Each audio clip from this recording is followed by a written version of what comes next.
A brilliant artist with a career which, with little doubt, would have been a truly remarkable one later, was cut short by a German bullet when Henri Regnault fell at the combat of Buzenval, near Paris, on the 19th of January, 1871. He was then not much over 27 years of age.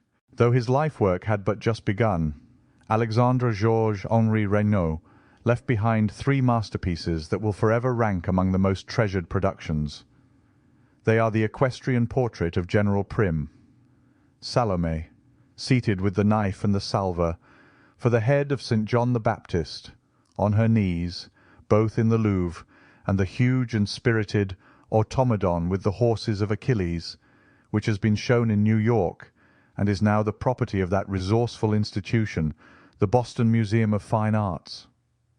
Of Salome, which is the subject of our illustration, Edmond About wrote as follows on its appearance in the Salon.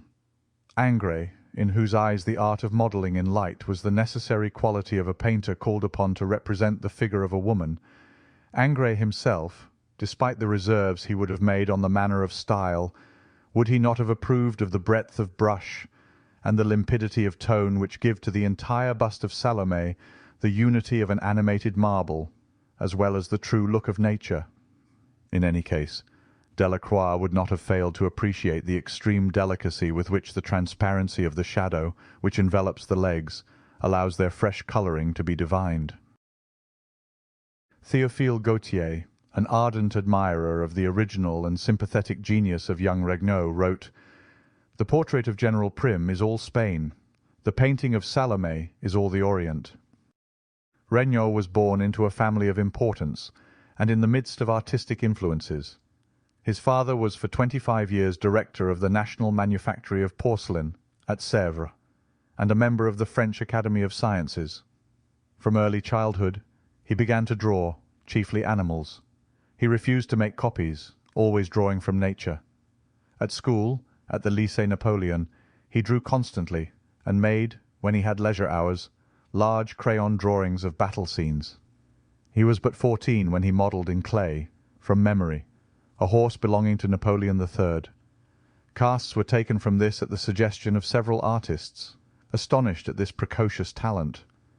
When he was but 16, having taken his degree of Bachelor of Letters, the artist became a pupil of Monsieur Lamotte, himself a pupil of Ingres, and in the 1862 Prize of Rome competition he took the first entrée. After exhibiting 2 portraits at the Salon in 1864, the artist became a pupil of Cabanel at the prestigious École des Beaux-Arts School of Fine Arts in Paris.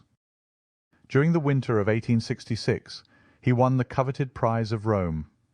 Portrait of a Lady, sent to the Salon of 1868, attracted much attention, and finally, in 1869, came the sensational portrait of General Prim, reining back to its haunches his superb black charger, and before the Salome appeared at the Salon, in 1870, came the Automedon. The Prim portrait in 1869 had brought the painter a medal. Other works of Regnault are La Sortie du Pacha de Tanger and Départ pour la Fantasia. Regnault was a great admirer of the painter Fortuny, whom he called the master of us all, and once he wrote, "I am entirely discouraged by the watercolours of Fortuny." In one of the sympathetic and spiritual letters he wrote, speaking of his ambition, "I want to cause to live again the true Moors, rich and great, terrible and voluptuous, those that one sees no more but in the past, then Tunis, then Egypt, then India.